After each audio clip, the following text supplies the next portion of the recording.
How can I evict a problem tenant from my rental? Hi, I'm Nate with Key Renter, and if you're in this situation, I hope that this video is informative and helpful.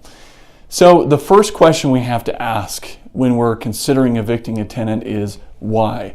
What is the reason for the eviction? Because it better be a good one, because you can't just evict a tenant because, say, you don't like them, or for something else that might be seen as a little bit silly. So if it's non-payment of rent, if it's a violation of the lease, whatever sort of reason, we just want to make sure that there is good grounds for eviction.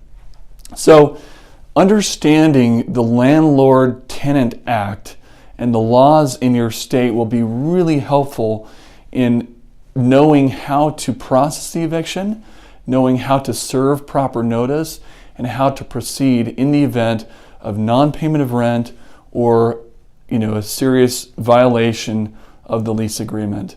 Okay.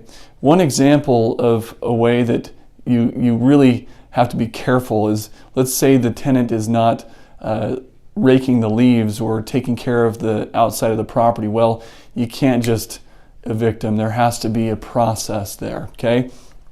So what not to do? Like I was starting to explain, you can't just go and kick them out. Okay? You can't just go and change the locks.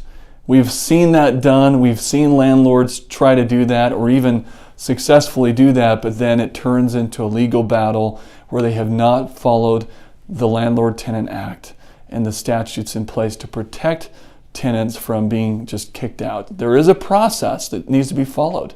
Try to stay calm. Try not to get so emotional because they stop paying rent or whatever the situation is. Be calm and follow the process that's been laid out. Here's an overview of some of the process here. Now, this will vary by state, but for the most part, it's very similar. There's going to be a notice, and there's a period of time where you need to wait for that notice to expire. Sometimes it's a 3-day pay or vacate in the event of a non-payment of rent. 3-day pay, 5-day pay, some states vary, where you post a notice, usually on the tenant's door, or you serve it to them personally, and then you wait for that 3 or 5 days, however long, to expire. And check on the unit to see if they did vacate, because there's two options there. They pay in full or they vacate.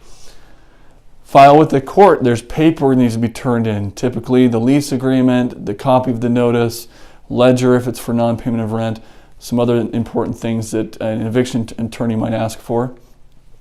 A hearing is set where notices are sent to both parties, asking them to appear for a hearing.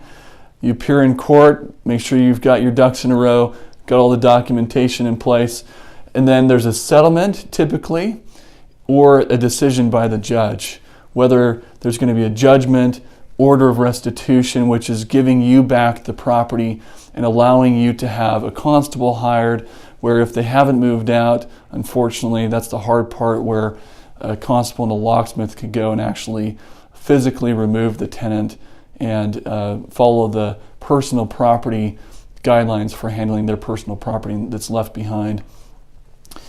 And that's where the lockout occurs. And that's what it's called, is the lockout. And that's not a fun thing, right? No one likes to lock out a tenant, but it happens from time to time. So I hope this has been helpful for you. If you have any questions or if you're in this situation, we'd be happy to help you out with that. Thanks for watching.